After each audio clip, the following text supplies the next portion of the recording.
Mengapa dia menyembunyikan perempuan ini?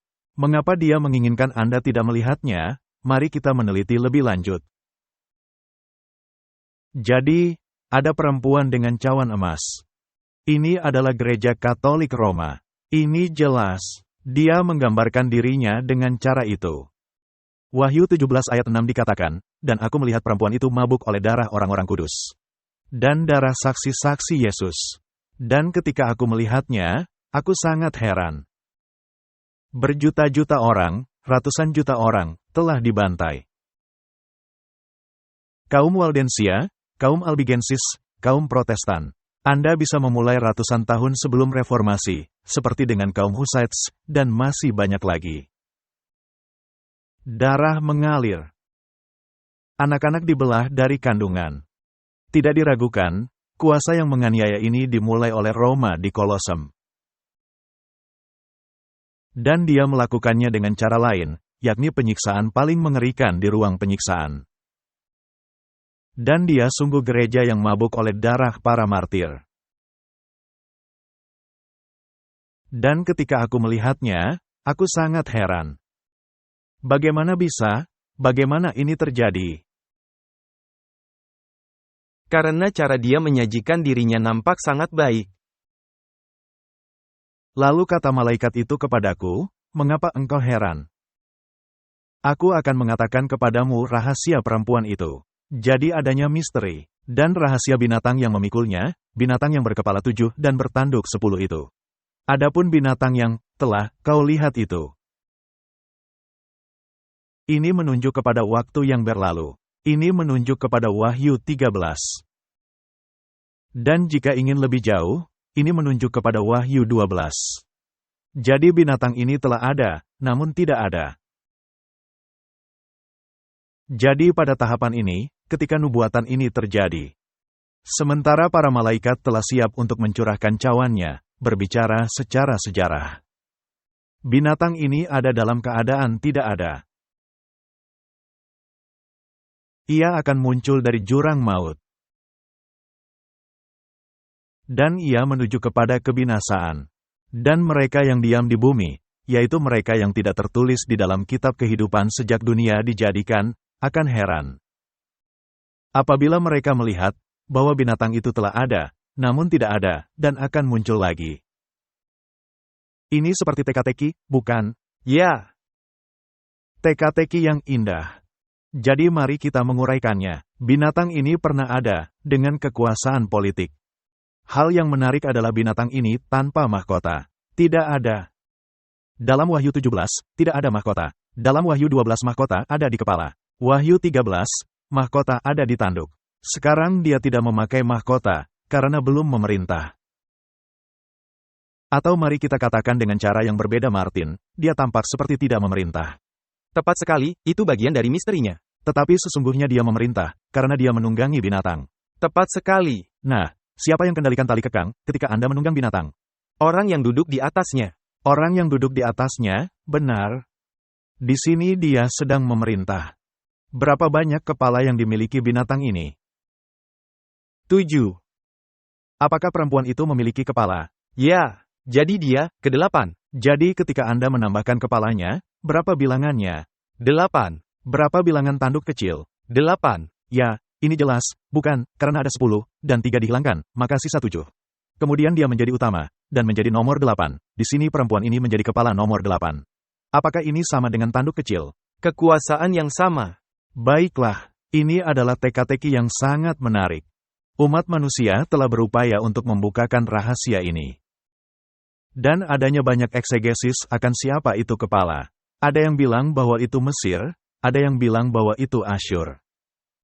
Dan siapa yang Anda masukkan, siapa yang Anda hilangkan. Ini sangat rumit. Jadi, mari kita mengikuti apa yang dikatakan kitab suci. Ya, membuatnya jelas. Baiklah, mari kita meneliti binatang ini, dan ciri-ciri yang ada. Lalu kata malaikat itu kepadaku, mengapa engkau heran? Aku akan mengatakan kepadamu rahasia perempuan itu dan rahasia binatang yang memikulnya. Binatang yang berkepala 7 dan bertanduk 10 itu. Adapun binatang yang telah kau lihat itu, telah ada. Ini menunjuk pada masa ketika memiliki kekuasaan. Namun tidak ada. Ini adalah kerangka waktu yang kita bicarakan.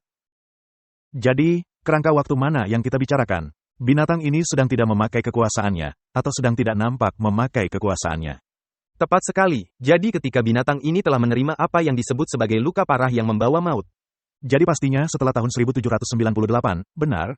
Jadi, kita sedang hidup dalam sejarah, sejak tahun 1798 ke masa yang ada sekarang. Jadi kita ada dalam tahapan yang tidak ada. Ia akan muncul dari jurang maut. Jadi kita ingin mengetahui falsafah apa yang keluar dari dalam jurang maut, karena dari situlah asal mulanya. Dan akan pergi kemana, dan ia menuju kepada kebinasaan. Jadi binatang ini akan dimusnahkan. Ya. Dan siapa yang mengikutinya? Dan mereka yang diam di bumi akan mengikutinya. Kita sudah pernah membahasnya. Heran dan mengikut binatang itu. Dalam Wahyu pasal 13. Dan kata wonder, dengan huruf O, heran, artinya, Anda menerima cara berpikirnya, Anda merenungkannya dan menganggap binatang ini benar. Sesungguhnya, binatang ini sedang menipu Anda. Karena orang-orang yang menjadi heran dan mengikut binatang itu, dengan kata lain menerima anggurnya. Namanya tidak tertulis di dalam kitab kehidupan. Jadi ini sangat jelas, dan menyatakan siapa orang-orang ini. Masalah besar, jadi Anda mesti melihatnya sangat hati-hati. Apabila mereka melihat bahwa binatang itu telah ada, namun tidak ada, ini adalah tahapan kita sekarang. Dan akan muncul lagi. Jadi bagaimana dia bisa tidak ada? Dia pasti sedang berada di bawah tanah, bukan? Mari kita menelitinya. Ini sungguh menarik. Yang penting di sini ialah akal yang mengandung hikmat. Daniel berkata, orang jahat tidak akan memahaminya, tetapi orang bijaksana akan memahaminya. Dan orang bijaksana, namanya akan tertulis dalam kitab kehidupan. Nah, apa yang membuat Anda bijaksana? Kecerdasan Anda? Tidak. Jelas tidak. Kebijaksanaan Anda berasal dengan mempercayai firman Allah. Saya mengingat yang Anda katakan, dari situlah kekudusan itu berasal. Sebuah perjanjian. Dan jika Anda percaya firman Allah tetapi tidak melakukannya, maka Anda seorang munafik. Baiklah. Yang penting di sini ialah akal yang mengandung hikmat. 7 kepala itu adalah 7 gunung. Ini adalah suatu deskripsi yang jelas. Ya, tepat sekali. Anda tidak perlu bingung. Jadi ketika Daniel dalam Alkitab berkata, adanya 10 tanduk. Dan 10 tanduk ini adalah 10 raja yang akan muncul, atau 10 kerajaan. Memberikan kedua definisi, dan itulah kenyataannya. Jadi, di sini ada 7 gunung.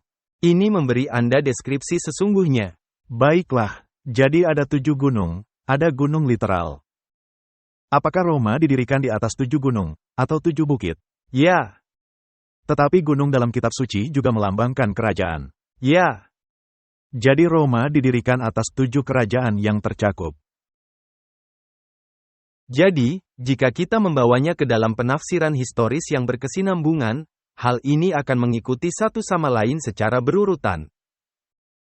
Lalu diberitahukan di mana posisi kita, di dalam aliran waktu. Dan ada 7 raja. Ingat, kerajaan memiliki raja.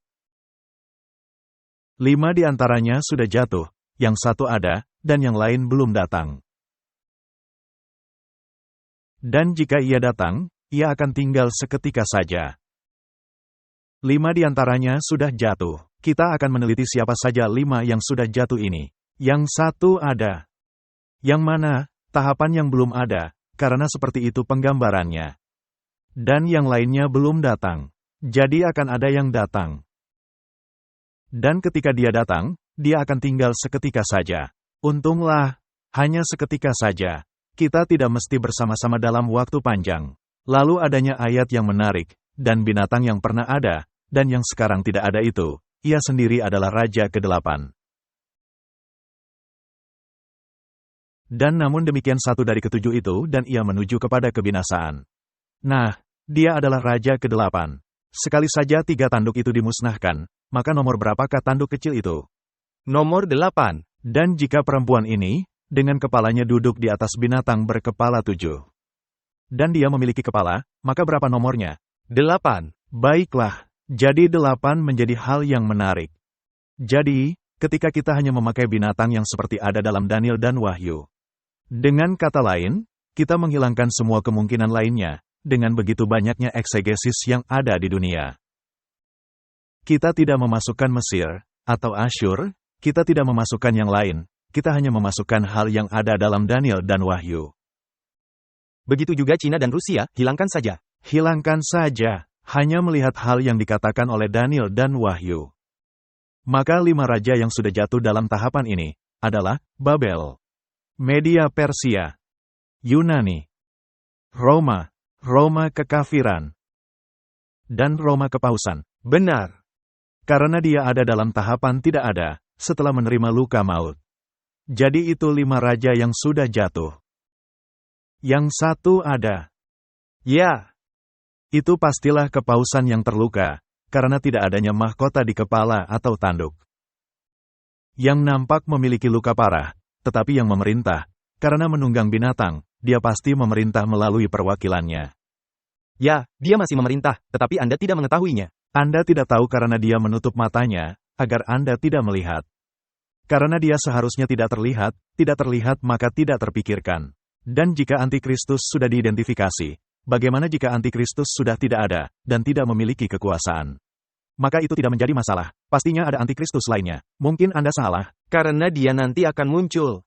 Oh ya, mungkin antikristus sudah ada, dan kita tidak perlu khawatir. Tetapi dia akan dimusnahkan oleh terang kedatangan Kristus. Bagaimana bisa dia telah ada? Mungkin dia akan datang di masa depan. Dan jika ada di masa depan, bagaimana dengan dia ada? Jadi masalah besar. Baiklah, jika dia menunggangi, maka binatang itu memang ada. Dan binatang adalah kekuasaan politik, benar, dia ada. Itu pastinya kepausan yang kelihatannya terkena luka yang mematikan, yang memerintah dengan perwakilannya. Luka parah yang membawa maut, dilakukan di tahun 1798 oleh Perancis. Perancis juga memperkenalkan pemerintah sekuler yang ateis dan menentang Allah selama revolusi Perancis. Dan yang menyerang 2 saksi-saksi Allah, yaitu Perjanjian Lama dan Perjanjian Baru. Dan semua itu ada dalam Wahyu pasal 11. Kita tidak ingin melakukan eksegesis penuh untuk Wahyu 11, karena tidak ada waktu. Kita hanya berkonsentrasi kepada perempuan ini. Mari kita lihat ayatnya, Wahyu 11 ayat 7. Dan apabila mereka, 2 saksi itu, Perjanjian Lama dan Perjanjian Baru, telah menyelesaikan kesaksian mereka, maka binatang yang muncul dari jurang maut, akan memerangi mereka. Dan mengalahkan serta membunuh mereka.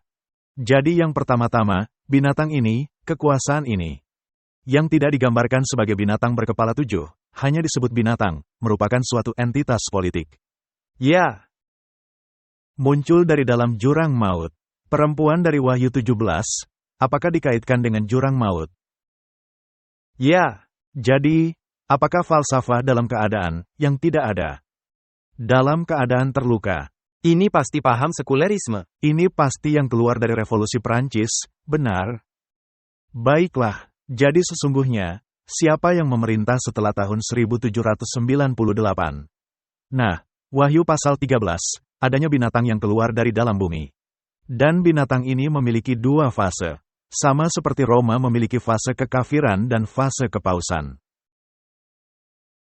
Jadi binatang ini memiliki 2 fase. Fase yang seperti anak domba, dan fase yang berbicara seperti seekor naga. Tidak ada penaklukan di sini, hanya pergeseran. Ini sama saja seperti tidak ada penguasa di sisi yang lain, ini hanya pergeseran bentuk. Benar, dan tidak ada mahkota. Karena dalam tahap keadaan tidak ada. Tetapi masih memerintah. Perempuan ini sedang menunggangi binatang, suka atau tidak suka, meskipun dalam tahapan tidak ada. Dan aku melihat seekor binatang lain keluar dari dalam bumi. Dan bertanduk 2 sama seperti anak domba dan ia berbicara seperti seekor naga. Nah, kita tahu seperti apa naga itu berbicara, dia menganiaya, dia membuat undang-undang. Menentang Allah. Menentang umat-umat Allah dan membunuh mereka.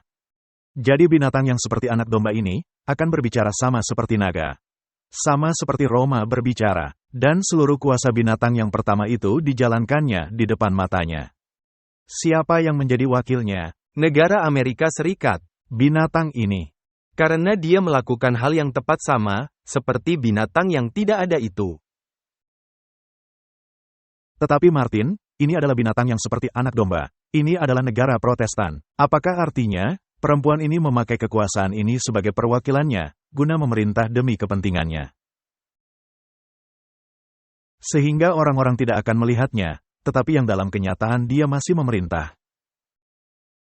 Itulah yang dikatakan Alkitab. Baiklah. Lalu apa yang dilakukan binatang ini, ketika berbicara seperti seekor naga? Ia menyebabkan seluruh bumi dan semua penghuninya menyembah binatang pertama. Dengan kata lain, menghormati dan menurutinya. Benar. Bagaimana melakukannya? Dengan memaksanya. Bagaimana memaksanya? Melalui perundang-undangan. Baiklah. Yang luka parahnya telah sembuh. Jadi adanya perkembangan. Hingga luka parahnya sembuh, binatang ini bertindak sebagai perwakilan untuk binatang lainnya. Benar. Dan Anda akan mulai melihatnya berbicara seperti naga, semakin dekat kepada kesembuhan total. Suatu perubahan dari prinsip seperti anak domba, kepada prinsip naga. Tetapi Martin, jika menjadi perwakilan, maka prinsip-prinsip naga pastinya disembunyikan selama ini. Tentu saja, dari permulaannya. Baiklah. Tetapi bagaimana cara Anda memerintah tanpa terlihat? Menjadi tabir asap. Tabir asap. Baiklah.